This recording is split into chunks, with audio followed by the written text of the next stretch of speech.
When you gave your children the cell phones, how old was your youngest child? I think 13. 13. 13, yeah.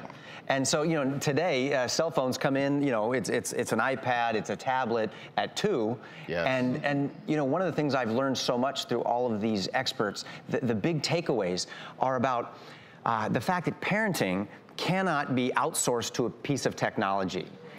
Parents are a sacred gift in the life of a child, and that we as parents need to model for them how to use technology in a healthy way and be fully present and connected with them so that we can teach them healthy habits and how to be successful adults. I mean, I think 13 is a great age, but I think for a lot of kids younger, you're going to find resistance there. They're going to want that phone sooner for the simple fact that their friends have their phones. That's right. I mean, how do you address that? Well, that's especially with the friends having phones. I've talked to some parents who say, well, we're just not giving our kids phones. There's no technology in the house. And sometimes we feel like taking a hammer to our children's smartphones when they get into trouble. But the problem is, unless your kids don't have friends, their friends have phones and they're going to have access to things. And so what we've felt is like just teaching our kids how to drive a car. Automobiles are dangerous, but they're not going away. Either is technology. So best to teach our kids how to use it responsibly. And as a parent, when our kids are young, obviously we want to put a fence around them and protect them from bad things. But ultimately, the goal of parenting is we're putting them together to give them away. Right? And we're pointing them to the front door and say, God go with you.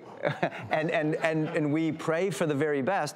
And what we eventually learned is that you can't protect them forever. But what you can do is build into their heart a filter that you can't download through the App Store, and it's called character. Yeah, I like that. Yeah.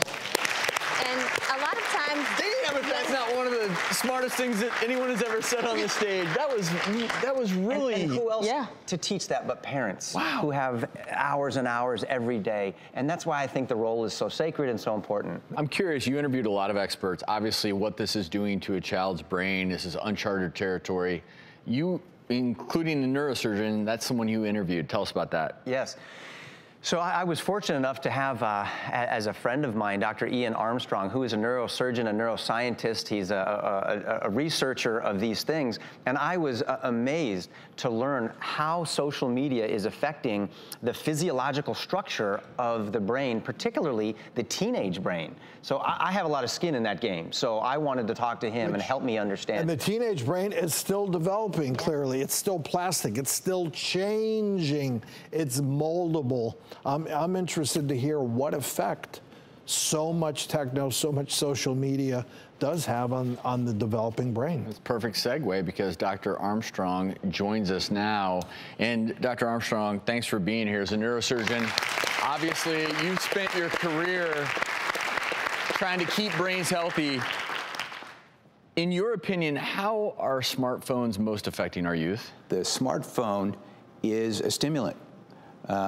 They are designed and engineered by these companies to stimulate the brain. All the bings and tings and rewards and vibrations are stimulating the brain. Colors, flashing lights, all of these things are stimulating the brain to release dopamine, which is a neuromessenger in the brain that is correlated with the pleasure centers of the brain and reward centers of the brain.